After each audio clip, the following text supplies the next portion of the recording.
अस्सलाम वालेकुम। बहुत अरसे से पाकिस्तान में 5th जनरेशन वॉरफेयर का तज़किरा किया जाता है। ये 5th जनरेशन वॉरफेयर होता क्या है? 5th जनरेशन वॉरफेयर की बदतरीन शक्ल ये होगी कि जो रियासती अदारे हैं उनमें और अवाम के दरमियान में एक ऐसी खलीज बना दी जाए जहाँ पे मिसट्रस्ट की फ़िज़ा बहुत ऊपर चली जाए। शक की निगाह से कौम अपने इदारों की जानब देख रही हो। वो स्टेट इंस्टीट्यूशंस में आप पार्लिमान को भी शामिल कर लें, उसमें जुडिशरी को भी शामिल कर लें, और उसमें सबसे मजबूत इदारा जो पाकिस्तान के अंदर और सबसे प्रोफेशनली ऑर्गेनाइज इदारा फ़ौज है। बहुत बड़ा भी है, तादाद भी ज़्यादा है, ताकतवर भी है और ऑर्गेनाइज भी है और एक प्रोफेशनल स्ट्रक्चर भी है।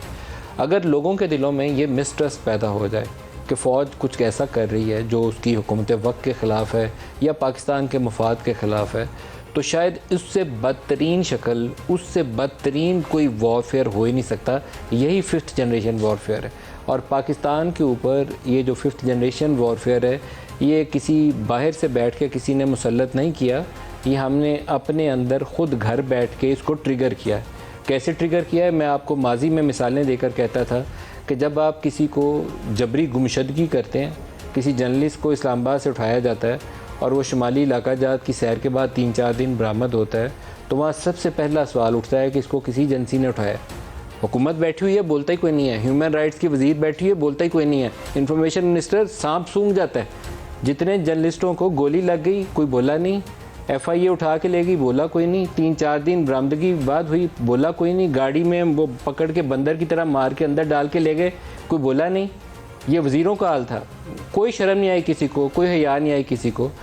अब सूरत हाल ये है कि सूट करता था कि हुकूमत गिर रही है तो एक ऐसा बयानिया लेकर आएँ, एक ऐसा बयानिया जो हमारा बिक जाए। तो रजीम चेंज के नाम के ऊपर हमने कहा साजिश हुई है, और साजिश में स्वाय PTI के पूरी कौम इस वक्त गद्दार है।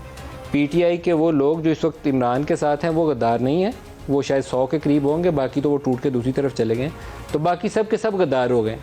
उसी गद्दारी के नारों की वजह से एक नफ़रत की ऐसी फ़िज़ा, ऐसी आग पाकिस्तान में लगी है कि जो इन्होंने रैली की कॉल की थी उसके अंदर लोगों ने कतबे उठाए, बैनर उठाए और फ़ौज के लिए कई अल्फाज दर्ज किए। उसमें आर्मी चीफ़ का नाम लेकर उसमें नारे लगाए गए।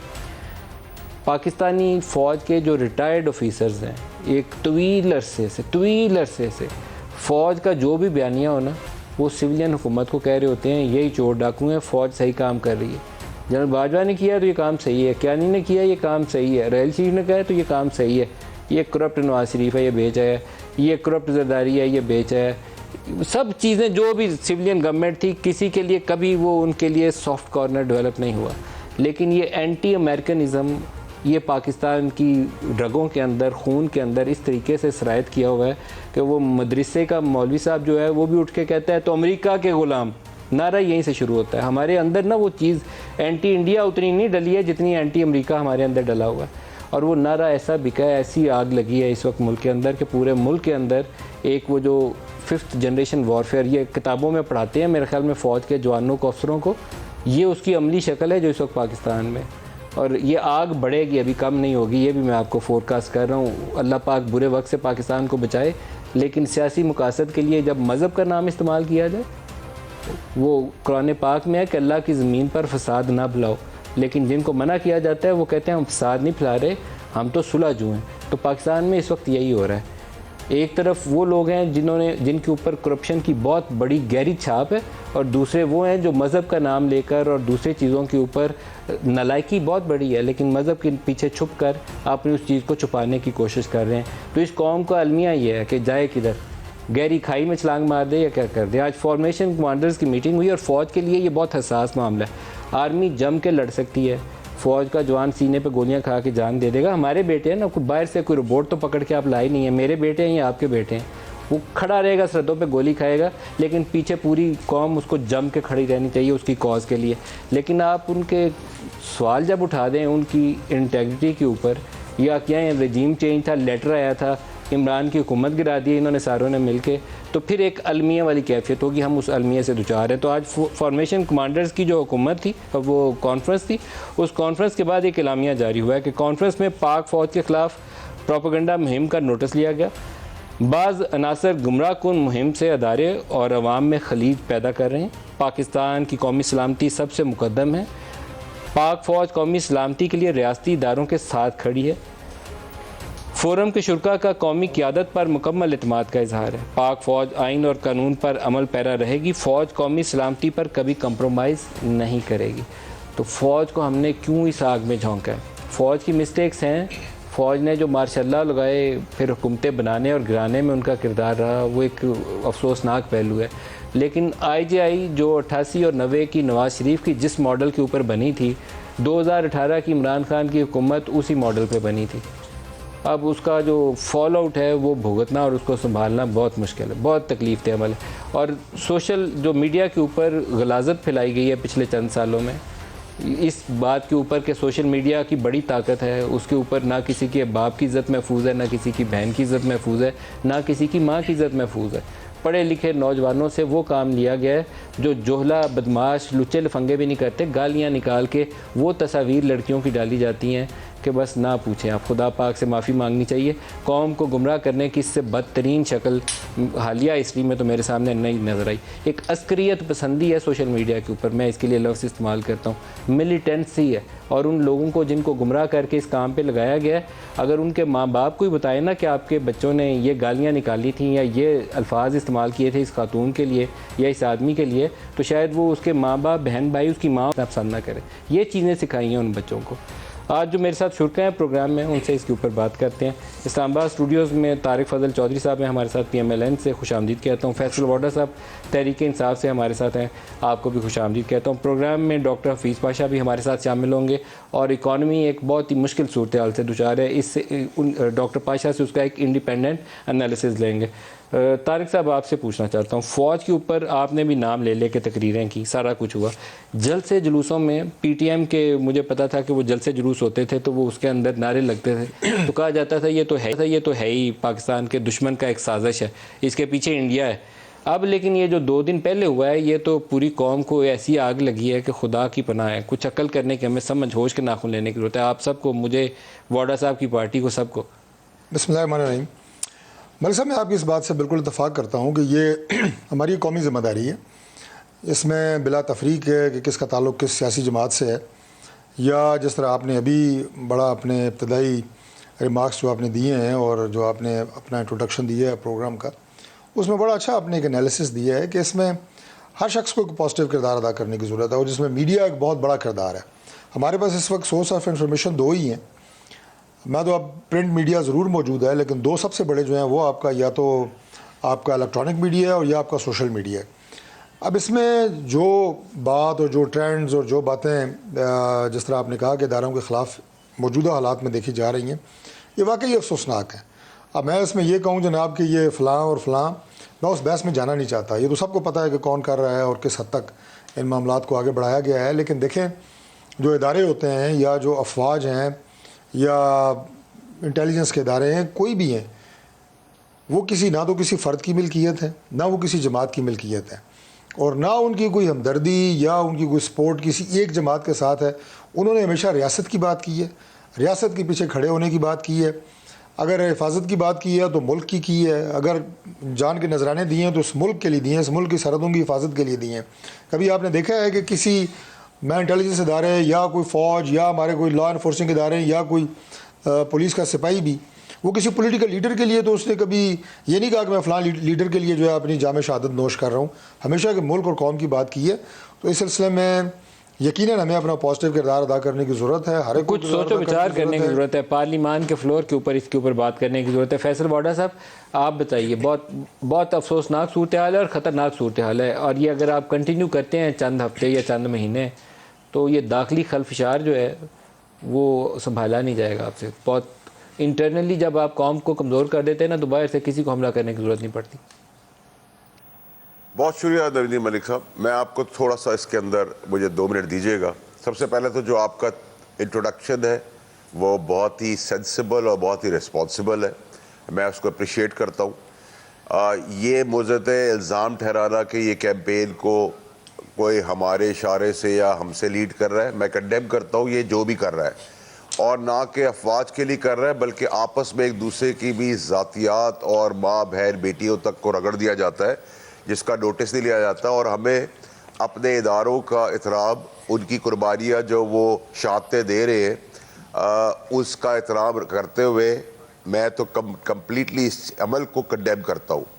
वो अफवाज हो, वो कोई अदलिया हो, या वो आपकी मेरी या तारिक फजल चौधरी की ज़ात या हमारी या किसी की फैमिली की बात हो। लेकिन लेकिन लेकिन लेकिन इस चीज़ के ऊपर जब हम एक कंडेम कर रहे हैं और इसको एक्सेप्ट नहीं करते, और बिल्कुल नहीं एक्सेप्ट करना चाहिए, उस दर एक चीज़ याद रखें, जब तारिक फजल चौधरी साहब टीवी पे आके कह रहे हैं कि जहाज़ चल रही है, तो मैं इनको मैं याद दिलाऊंगा जब आपके अपने लीडरान इसी अफवाज को नवाज शरीफ व मरीम नवाज जिस ज़बान से इस्तेमाल कर रहे थे और उनसे मुखातिब हो रहे थे, और आपका सोशल मीडिया वर्कर जो अपने लीडर को लीड कर रहा था, उस वक्त भी शर्म आनी चाहिए थी। अगर इमरान खान ये बात करे खुलेआम जो मरीम नवाज और नवाज शरीफ ने की, या फैसल वावडा ये बात खुलेआम करे, तो उसको डेफिनेटली पीछे जो वर्कर्स हैं सेकंड टियर थर्ड टियर वो उसको फॉलो करेगी। हम पीएम को फॉलो करेंगे, चेयरमैन पीटीआई को फॉलो करेंगे, हम उनकी लाइन टो करेंगे, हमारी लाइन पीछे वाले वर्कर्स टो करेंगे। तो उस वक्त इस रिस्पॉन्सिबिलिटी आपकी पार्टी के जिन वर्कर्स ने ये नारे लगाए और बैनर उठाए, तो क्या उन्होंने अपने लीडर से ये क्यों लिया? उन्होंने अपने लीडर को देख के फॉलो किया उसको, जिन्होंने बैनर्स उठाए थे या जिन्होंने नारे लगाए थे? देखिए नदीम मलिक साहब, मैं तो इसको overall across the board condemn कर रहा हूँ, चाहे वो किसी पार्टी से ताल्लुक रखता हो, या कोई आम आदमी हो, या किसी की माँ बहन बेटी के लिए बात हो, या कैरेक्टर असैसिनेशन हो, या बहुत सारी खवातीन के बारे में भी ऐसी ऐसी बातें की गई, मैंने उसको भी कंडेम किया था। जहाँ तक अफवाज स्पेसिफिक बात है फौज की या अदलिया की, देयर कुड बी डेफिशिएंसीज, लेकिन हमारे पास कोई राइट काली भेड़ें हैं आपकी जमात के अंदर ऐसी हैं, कोई ऐसे गंदे अंडे या ऐसी काली भेड़ें हैं आपके अंदर जो इमरान को पहले उकसाने के हवाले से खबरें छपती रहीं कि उकसाते रहे हैं उसको कि फायर कर दो चीफ को, देखते हैं क्या होता है, और फिर ये जब कैंपेन चली तो उसमें कतबे आ गए, उसमें नारे लग गए, तो कोई तो काली भेड़ें हैं अंदर छुपी हुई जो इमरान खुद नहीं कह रहा, इमरान ने नहीं किसी मौके पर कहा, तो लेकिन उसकी पार्टी के अंदर से, उन रैलीज के अंदर से तो कुछ निकला है। कौन है उसके पीछे?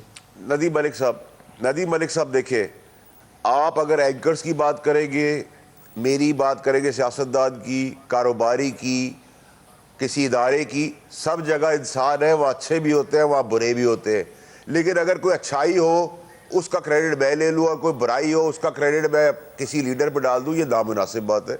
जब आपको कैटेगोरिकली कहा जा रहा है कि अफवाह फौज हो, हमारी अदलिया हो, मीडिया हो, या कोई और हो, या XYZ तारिक फजल चौधरी हो, मेरे सियासी मुखालफत हो, मुझे उस दायरे कार के अंदर रह के क्रिटिसाइज करने का हक है। लेकिन किसी अफवाज को जो कुर्बानियाँ दे रही है, अगर उनको हम कमज़ोर करेंगे, उनके खिलाफ सोशल मीडिया कैंपेन्स कोई भी चलाएगा, ये ना एक्सेप्टेबल है, ना इसकी कोई फर्दर क्लैरिफिकेशन है, और ना ही ये हमारी लीडरशिप से इसका कोई ताल्लुक है, ना हमसे कोई ताल्लुक है।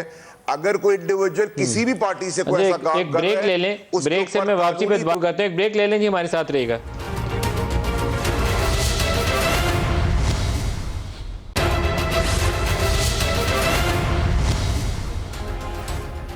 Welcome back. जुल्फी बुखारी हमारे साथ हैं। जुल्फी, आपको प्रोग्राम में खुशामदीद कहूँगा। एक खबर जो शायद इमरान खान के लिए आइंदा आने वाले हफ्तों महीनों में एम्बेरसमेंट का बायस बनेगी, वो फराह खान से रिलेट करती है। वो अभी एक इवॉल्विंग इशू है, मैं आपको ज़्यादा उस पर नहीं सवाल जवाब करूँगा, लेकिन एक हार की खबर अब चल गई, वो हार का भी किस्सा जुड़ता है फराह खान के साथ ही, और साथ नाम आता है कि जुल्फी बुखारी ने उसको बेचा। क्या आपने उसमें कोई रोल अदा किया? नदीम भाई, ना तो बेचने की तो बात दूर की है, लेकिन ना इमरान खान साहब ने, ना कोई भी उनके फैमिली मेंबर ने कभी भी कोई हार देना तो दूर की बात है, कभी किसी हार का जिक्र ही नहीं किया। तो इतनी बेसलेस आज सुबह जो 24 ने एलिगेशंस और ख़बर चलाई है, जब तक वो तो बिल्कुल ही कहीं किसी कोई सच है ही नहीं उसमें। लेकिन जुल्फी, क्या एक थोड़ी सी मेरे लिए मुश्किल हो रही है, मैंने बात चीज़ें ऐसी देखी हैं जो फराह को थोड़े कंट्रोवर्शियल रोल में दिखाती हैं। आखिरी एक ही सवाल पूछूंगा, क्या ये मुनासिब नहीं था कि इमरान खान और उनकी फैमिली अपने आप को डिस्टेंस कर लेते उससे, उसका ये काम देखते हुए? देखिए, जो आप कहते हैं उसका काम देखते हुए अभी तो नदीम भाई कुछ चीज़, अगर कोई चीज़ है, सिंपल सी बात है, वो सामने ले आए। अभी तो सिर्फ मरियम साहिबा की ट्वीट्स हैं, लोगों की ट्वीट्स हैं, और तो ट्वीट से ज़्यादा ट्वीट्स एविडेंस नहीं बनती ना जी, या किसी चीज़ को हकाइक में तो नहीं बदल देती।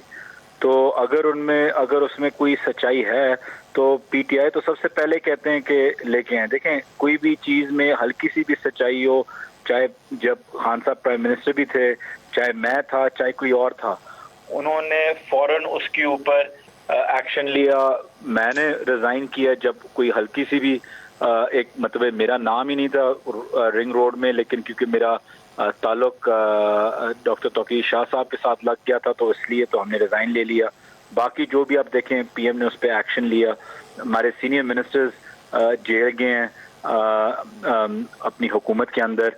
तो ये कहना कि खान साहब उस पर एक्शन या किसी को इग्नोर या प्रोटेक्ट कर लेंगे, ये तो बिल्कुल एक प्रूवन बात है कि नहीं करेंगे। अगर फरा पे कोई ऐसी बात है जो साबित हो सकती है या उस एलिगेशन से आगे जा सकती है, तो सामने कोई भी ऑपोजिशन सामने लेके आए। अब वो हुकूमत में है, हर चीज़ उनके हाथ में है, सारे इदारे उनके हाथ में हैं, एफआईए हो गया, आईबी होगी वगैरह, तो वो उनको सामने लेके आए। और जहाँ तक मुझे पता है कि वो डेफेमेशन भी अभी फाइल करेंगी और उनका जवाब भी देंगी। तो उसमें हमारा कोई लेना देना नहीं है, जो करना है आप करें। सब यहाँ बैठे हुए हैं, कोई भी उससे कोई चीज़ से छुप नहीं रहा, तो करें जो कर सकते हैं। बिल्कुल ठीक है। जुल्फ़े बुखारी, बहुत शुक्रिया, आप हमारे साथ रहे। फैसल अपना तारिक फजल चौधरी साहब, आपकी तरफ आ रहा हूँ। हमें इस मसले का जो सबसे बड़ा फोरम है पाकिस्तान में वो पार्लिमान है, वहीं बैठ के तदारक करना चाहिए। एक तो पोलिटिकल पार्टीज़ को ऐसे सेल नहीं बनाने चाहिए जहाँ पर अस्करियत पसंदी, मैं इसको अस्करियत पसंदी कहूँगा, मिलिटेंसी, उसकी तरवीज की जाए। उसको रोकना चाहिए। इन बच्चों को किसी अच्छे काम पे लगाएं। एक बयानिया दें कि कौम को पढ़ाओ, कौम की बेटियों को पढ़ाओ, गुर्बत को मुकाओ, भूखे को खाना खिलाओ, वालदैन की इज़्ज़त करो। ये कोई अच्छी बात नहीं सिखानी है, हमने गाली सिखाई है। तो इसके ऊपर आप लोग खुदा का नाम लेकर कोई पार्लिमान में बैठिए, कुछ गौर व फिक्र करिए। मलिक साहब, मैं दिल से बड़ा अप्रिशिएट करता हूँ कि आपने इंतहाई संजीदा और इंतहाई जो वक्त की ज़रूरत है उस हवाले से आज का मौजू आपने इंतखाब किया है। आप देखें कि मैं तो आपने से अस्करियत पसंदी का कहा, बिल्कुल मैं ये कहूँगा कि ये नफ़रत फैलाने की जो हाईएस्ट डिग्री है ये वो है। और हमने मुआशरे को बिल्कुल दो धड़ों में तकसीम कर दिया है, और उसका नतीजा जो है बदकिस्मती से, आज अभी थोड़ी देर पहले मैं देख रहा था कि चंद वीडियोज़ जो है वो सोशल मीडिया पे ही आ रही थी। ये इस्लामाबाद में एक मैरियट में होटल में वाक़या हुआ है। अब देखें उसके अंदर मैं उस वाक़े की एक्सप्लेनेशन में नहीं जाऊंगा, लेकिन ये उस नफरत की, उस पोलराइजेशन का इजहार है कि हम एक दूसरे को चोर, गद्दार, डाकू समझते हुए मारने पे उतर आए हैं। मैंने बिल्कुल यही इशारतन ये बात करनी थी। और ये मलिक साहब, ये पहला वाक़या नहीं है मैरियट का, यही मेरे ऑनरेबल मेंबर जो हैं, ये इनका ये दूसरा वाक़या है। इससे पहले भी आपको याद है, उससे पहले भी हो चुका है, मैरियट में ही हुआ है। वो बैठे हैं आराम से अपनी कॉफ़ी पी रहे हैं और लोग आके जनाब वो उनके खिलाफ बात। पार्लियामेंट का इस्तेमाल कैसे करेंगे इस पे? करेंगे पार्लियामेंट का इस्तेमाल इसमें होना चाहिए। और मैं समझता हूँ कि अभी जो प्राइम मिनिस्टर ने सबसे पहली अपनी जो तकरीर की है उसमें उन्होंने बड़ी वाज़ेह ये बात की है कि हम किसी तरह की इंतकाम की सियासत के ऊपर नहीं जाएंगे। देखिए मलिक साहब, जब आप गवर्नमेंट में हों या इवन अपोजिशन में हों, जब आप सियासत कर रहे हों नज़रियात को छोड़ के, सियासत क्या है? एक दूसरे से नज़रियाती इख्तलाफ का नाम सियासत है। इसी बुनियाद के ऊपर दो मुख्तलिफ सियासी जमातें हैं, 3 हैं, 10 हैं। लेकिन जब आप उन नज़रियाती इख्तलाफात को नफ़रत और ज़ाती दुश्मनी में बदल देते हैं तो उसके बाद वो नताइज आते हैं जो आपको सोशल मीडिया पे नज़र आ रहे हैं, जिनका आप अभी जिक्र कर रहे हैं, आपको गली मोहल्लों में नज़र आएंगे। और खुदा न खास्ता जिन वाक़यात का हमने अभी इशारतन जिक्र किया, ये अगर लड़ाई गली गली मोहल्ले मोहल्ले पहुँच गई तो इसका अंजाम क्या होगा? और हम अपनी आइंदा आने वाली नस्लों की क्या तरबियत करेंगे? हम अगर क्या सिखाएंगे? रुके नहीं, यहाँ सांस नहीं लिया तो ये गली मोहल्ले में जाएगी। ये नहीं है कि नहीं जाएगी और इसके बहुत खतरनाक नताइज निकलेंगे। इसलिए इसको रोकना, इसके लिए दो बड़े प्लेयर्स हैं, हम इसके लिए तैयार हैं। बिल्कुल आपको कहता हूं कि हम अपनी तरफ से, अपनी हुकूमत की तरफ से, अपनी जमात की तरफ से, मैं बताता हूं कि जो भी इक़दामात इस हवाले से इसको रोकने के लिए, अपनी नौजवान नस्ल की बेहतरी के लिए होंगे, हम करेंगे। हम ना नफरत की सियासत चाहते हैं, चाहते हैं, आपकी जमात को जो है माशरे की तकसीम चाहते हैं। पीटीआई को जो इस वक्त रैलीज कर रही है उसको, और जिसके पास इस वक्त हुकूमत है नून लीग, इसको जिम्मेदारी इसकी निभानी पड़ेगी। अपने सर पे ये जिम्मेदारी आपको लेनी पड़ेगी। ना फ़ौज को गाली निकालिए, ना सियासी मुखालफिन जो हैं उनकी माओ बहनों के ऊपर गालियाँ और कीचड़ उछालिए। सियासत करिए, मतलब उसके अंदर गलाजत को दूर रखिए, दाखिली तकसीम से बचिए, फ़ौज को कमज़ोर मत करिए, बड़ा नुकसान हो जाएगा पाकिस्तान का। फैसल वाडा साहब। देखिए नदीम मलिक साहब, मैं आपकी बात को अप्रिशिएट करता हूँ। बात सारी इतनी सी है कि देखिए, अगर आप अदलिया को या किसी जज को कोई चीज़ कहे तो कंटेम्प्ट ऑफ कोर्ट लग जाती है। फ़ौज के ऊपर कोई बात हो तो उस पर डिस्कशन होता है। देखिए, इज़्ज़त सबकी होनी चाहिए, अक्रॉस द बोर्ड होनी चाहिए। आपकी, मेरी, फ़ौजियों की, अदलिया की, सबकी एक पैरामीटर्स है। उस पैरामीटर से बाहर तवाज़ुज़ करना या उससे बाहर निकलना किसी सूरत एक्सेप्टेबल नहीं। तो अक्रॉस द बोर्ड हमें ये जो बेइज्जती का जो प्लेटफॉर्म बना दिया गया है, और इसमें मैं आपकी जैसे आपने शो का इंट्रोडक्शन किया, मैं आपको फुली सपोर्ट भी करता हूँ, एंडोर्स भी करता हूँ, अग्री भी करता हूँ। लेकिन देखिए नदीम मलिक साहब, कुछ चीज़ें ऐसी हैं जिनको आपको अपने प्रोग्राम में और मज़ीद हाईलाइट करने की शायद ज़रूरत है। और मैं आपसे जब कहता हूँ तो आप जैसे जितने भी क्रेडिबल लोग हैं जिन्होंने अल्लाह ने जिनको पोजीशन दी है, देखिए जब आप ये ऑप्टिक्स देखेंगे, 30 साल से नीचे है हमारा एज का सबसे ज़्यादा आवाम जवानों की है। जब आप ये ऑप्टिक्स देखेंगे कि जिस दिन शहबाज शरीफ को एज क्राइम मिनिस्टर उसके ऊपर जो फर्द जुर्म आयद हो रही थी, उस दिन आपने एक ईमानदार या एक अच्छे अफसर को हटा दिया और उसकी कन्विक्शन नहीं होने दी। तो सवाल ऐसे टीवी पे अब डिस्कशन करने की जरूरत है कि ये क्या देख रहे हैं हम, ये मैं और आप देख के आगे क्या करेंगे? कि अगर मैं कल वजीर आजम बनने जा रहा हूं तो क्या मेरे ऊपर जो फर्द जुर्म आयद होनी है वो खत्म हो जाएगी? मतलब ये बनाना रिपब्लिक है। इससे भी, ऐसे इकदामात से भी वलवला और गुस्सा आता है, लेकिन गुस्से को काबू करके एक लिमिटेशन में रखना, और उससे कुछ इदारों का जिसका आईनी ताल्लुक ही नहीं है, फौज का सियासत से ना पहले ताल्लुक था ना आज कोई ताल्लुक है, अदलिया का ना कोई ताल्लुक था ना कोई ताल्लुक है, लेकिन आप प्रिजनर्स वैन की ऑप्टिक्स दिखाएंगे, रात को दरवाजे खोल देंगे, तो ये ऑप्टिक्स भी किसने दिखाई? नहीं है। ये जमहूरियत के लिए किसने दिखाई? प्रिजन वैन और रात को अदालत के दरवाजे किसने दिखाए?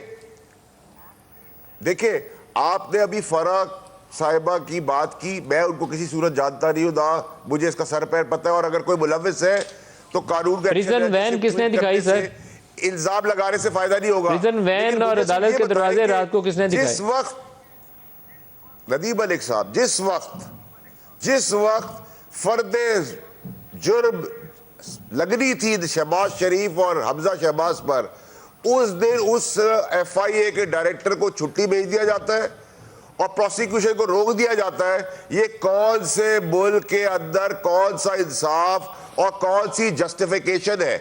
इसको कैसे आप मुझे जस्टिफाई करके देंगे? तारिक साहब, आप जवाब दे लेंगे। थोड़ी है बड़ा सा बात यह है कि हम जो डिस्कशन कर रहे थे, मैं उसमें किसी ना जमात को लाना चाह रहा था। अभी ये जो सारी ट्विटर पे ट्रेंड्स चल रहे हैं, फेसबुक पे जो पूरी कंपेन्स चल रही हैं, मैंने तो ये भी कहा मैं इस तफसील में भी नहीं जाऊंगा कि कौन चला रहा है, इसलिए कि हम ये बात कर रहे हैं कि इस डिवाइड से हमने मुआशरे को निकालना है, इदारों की इज़्ज़त और तकरीम को बहाल करना है। और मैं वाडा साहब की इस बात से बिल्कुल इत्तफाक करता हूँ कि इज़्ज़त हर इदारे की होनी चाहिए। वो आपकी पार्लियामेंट की भी होनी चाहिए, वो जुडिशरी की भी होनी चाहिए, वो आपके मुसल्लह अफवाज हैं उनकी भी होनी चाहिए, हर एक की होनी चाहिए। बियॉन्ड द लिमिट्स किसी को भी क्रिटिसाइज़ नहीं करना चाहिए। हम तो बिलअमूम एक बात कर रहे हैं। अगर वही फिर तू मैं वाली बात है, तुमने ये किया मैंने ये किया, तो फिर तो इस प्रोग्राम का या आपके इस मौजूद का कोई मकसद नहीं बनता। मैं सिर्फ आपकी एक बात का जवाब दे देता हूँ कि फ़र्द जुर्म क्या है। फ़र्द जुर्म अगर 3.5 साल से नहीं लग सकी, उसी 24 घंटे में लगनी थी जब शहबाज शरीफ ने हलफ उठाना था। तो ये बातें बहुत पुरानी हो गई हैं, इनसे आगे जाके हमें चलने की ज़रूरत है। और हमने तो बात की है कि हम जितना भी वक्त मिला हमें, मैं आपको बिल्कुल नफरत की आग को समेटना है, फैलाना नहीं है। और इसको मेरे पास एक ब्रेक करीब आ रही है। ब्रेक के बाद डॉक्टर हफीज़ पाकिस्तान के फॉर्मर फाइनेंस मिनिस्टर वो हमें ज्वाइन करेंगे। और कितनी जॉब क्रिएशन हुई, बहुत बड़ा दावा था, कितना करंट अकाउंट डेफिसिट है, रिजर्व्स कितने उड़ चुके हैं, $5 अरब 2 महीनों के अंदर। ये मैं ब्रेक ले लूँ, मैं आपको कुछ हकायक बताऊँगा कि जिसके बाद सबको अंदाज़ा होगा कि पाकिस्तान खड़ा कहाँ है। खाई है सामने बहुत बड़ी और हमें निकलने के लिए रास्ता चाहिए। ब्रेक ले लें, हमारे साथ रहिएगा।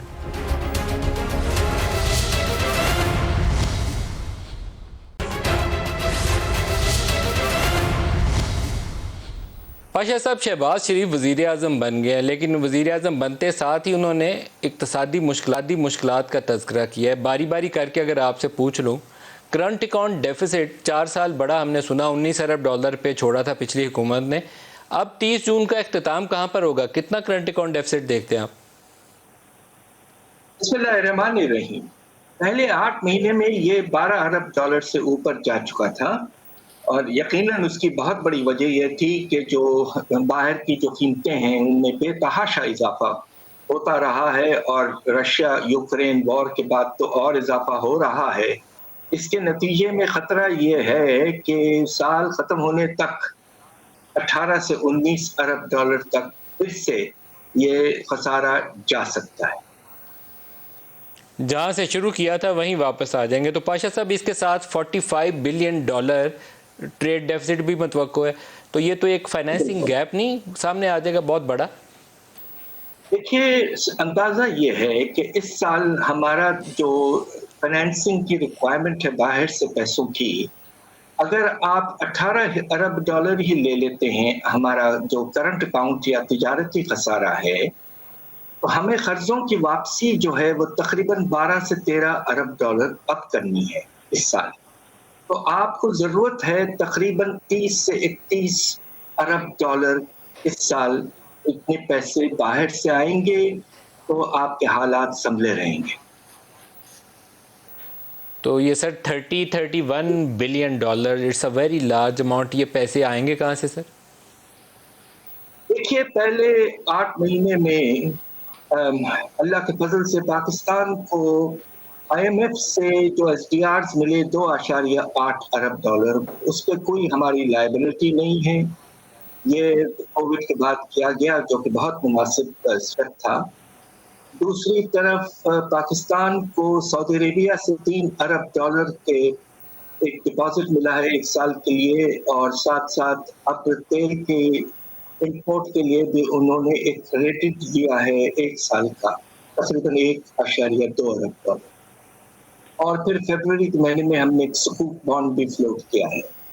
अभी अंदाजा ये है कि पाकिस्तान ने पहले 8 महीने में तकरीबन 16 अरब डॉलर का इंतजाम कर लिया था। आखिरी 4 महीने में आपको 14 अरब डॉलर की अभी भी जरूरत है, और प्रेशर इसलिए बढ़ गया है कि फरवरी के एंड में आपके रिजर्व 16 अरब डॉलर से ज्यादा थे। पहली अप्रैल को ये गिरा के 11 अरब डॉलर के लगभग आ गए हैं, यानी कि अब हम 5 अरब डॉलर गिर गए। बिल्कुल गिर गए, और आपके पास अब तो 2 महीने से ज्यादा इंपोर्ट करने की गुंजाइश नहीं है।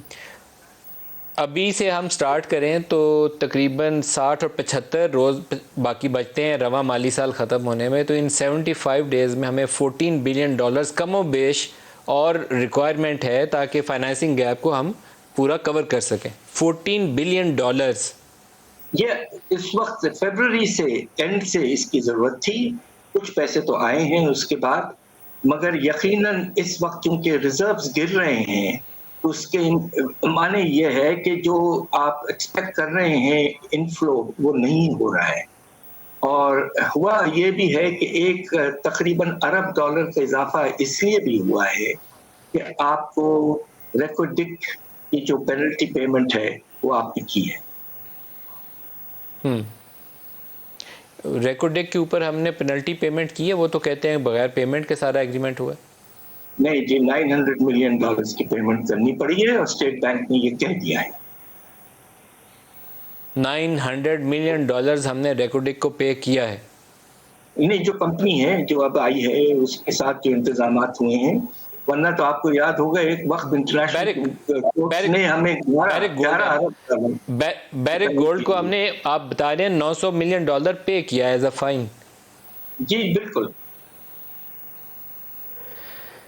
डॉक्टर साहब, जो एक्सचेंज रेट है वो 189 से वापस 182 पे है, आपके ख्याल में इसका क्या एक रीज़नेबल लेवल होना चाहिए? मैं इस मौजूदा गवर्नर साहब की पॉलिसी से कोई बहुत ज़्यादा मुतफिक नहीं हूँ। वो इंटरेस्ट रेट भी 12-13% पे ले जाते हैं और रुपया भी गिराने पे आते हैं तो गिराए जाते हैं। हमारा क्या होना चाहिए रियलिस्टिक एक्सचेंज रेट इस वक्त क्या नज़र आता है आपको? देखिए, जो टेक्निकल मेथड है कैलकुलेट करने का, उसे रियल इफेक्टिव एक्सचेंज रेट कहते हैं। आपका इफेक्टिव एक्सचेंज रेट कुछ दिन पहले 97 पे था, यानी कि 3% हमारी करेंसी की वैल्यू कम थी। अब वो 3% बढ़ गई है। इस वक्त 182 जो है वो बिल्कुल करेक्ट मुनासिब लेवल है रियल इफेक्टिव एक्सचेंज रेट के लिहाज से। अब सवाल ये सही। पैदा होता है कि कुछ दिनों के बाद में अगर आपका तिजारती खसारा भी बड़ा रहा और आपके रिजर्व्स में और कमी आई तो खतरा जरूर मौजूद है कि ये फिर से गिरना शुरू हो सकता है। सर ये जो हुकूमत तहरीक इंसाफ की ख़त्म हुई, इसके मतलब एक क्रिटिसिज्म आज मिफ्ता इस्माइल ने यह किया है कि इस साल 5,600 अरब 5,500 अरब का बजट खसारा भी मुतवक्को है। आप इस नंबर से इत्तेफाक करते हैं? देखिए, बजट का टारगेट जो था वो 3,440 अरब था। उसमें जो चीज़ों में एक तरह से टारगेट से हम हट गए हैं, उसमें सबसे बड़ा जो फैक्टर है वो ये कि पेट्रोलियम लेवी पे हमारा ख्याल ये था कि 610 अरब उठाएंगे हम इस साल, मगर मुश्किल से अब वो 110 या 120 अरब उठाएंगे, यानी उसमें 500 अरब की कमी आ गई। मगर आपने कोशिश ये की है कि डेवलपमेंट प्रोग्राम को 900 से 600 अरब पे लाएं, तो 300 अरब वहां से कम होकर नेट जो है वो 200 रह जाता है। फिर आपने जो सूद का लेवल जो 7% था उसको पहले आप लेकर आए 9.75% और पिछले दिनों उसको और 2.5% बढ़ा के आप उसको 12.25% पे ले आए हैं। इसके नतीजे में जो कर्जों की सूद की पेमेंट इस साल है वो 400 अरब ज्यादा होगी। तो हमारा अंदाजा ये है कि ये तकरीबन 3,440 अरब से बढ़कर 4,200 अरब तक जा सकता है। 5,400 अरब का जो एस्टिमेट किया है इस्माइल साहब ने वो जरा ज्यादा है। 4,500 अरब तक आपका अंदाजा ये जाएगा? 4,500 अरब, which is also going to be a new record. बहुत बड़ा नंबर है ये। डॉक्टर साहब आखिर में पूछ लूँ, एक दावा किया जिन्हें मैं सिर्फ ये कह दूं कि अगर जीडीपी के लिहाज से देखें तो जो रिकॉर्ड है हमारे तारीख का वो 2018-19 का है, जबकि तकरीबन 9% हो चुका था। अब ये तकरीबन 8% रहेगा, 8%। सर एक दावा किया था हुकूमत ने अभी चंद हफ्ते पहले कि इनके दौरे हुकूमत में 3.5 साल में कुछ 5.5 मिलियन नई जॉब्स क्रिएट हुई। आपने कोई एनालिसिस किया है कि वो नंबर्स कैसे निकाला गया? देखिए, with all due respect, Pakistan bureau of statistics पिछले दिनों कुछ ऐसी हरकतें उन्होंने शुरू कर दी हैं जो नामुनासिब है। जीडीपी को बढ़ा के दिखाया है, अफरात ज़र को कम बता रहे हैं, और अब रोजगार में जो इजाफा हुआ है उसको बहुत ज्यादा बताया है। मैं सिर्फ आपको एक आदाद शुमार पेश कर दूं तो आपको अंदाजा होगा कि किस हद तक इन्होंने बढ़ा चढ़ा के दिखाया है। 2018-19, 2019-20 और 2021 में आपके सनती शोबे की पैदावार में कोई खास इजाफा नहीं हुआ, तकरीबन 1 से 2%। मगर हैरत अंगेज बता रहे हैं पाकिस्तान ब्यूरो ऑफ स्टैटिस्टिक्स के 15% एम्प्लॉयमेंट में इजाफा। आप मुझे ये बताइए कि तारीख में ऐसा नहीं हुआ है, और ऐसा होता नहीं है कि प्रोडक्शन से भी ज्यादा एम्प्लॉयमेंट बढ़े, इसलिए कि आमतौर पर प्रोडक्टिविटी में कुछ इजाफा होता है। तो इसी से आपको अंदाजा हो जाएगा। ख्याल में पाशा साहब अगर आप अपना एस्टीमेट करें, आपने अदादोशुमार तो देखे हैं, तो आपके ख्याल में नई जॉब क्रिएशन कितनी हुई तहरीक इंसाफ के दौरे हुकूमत?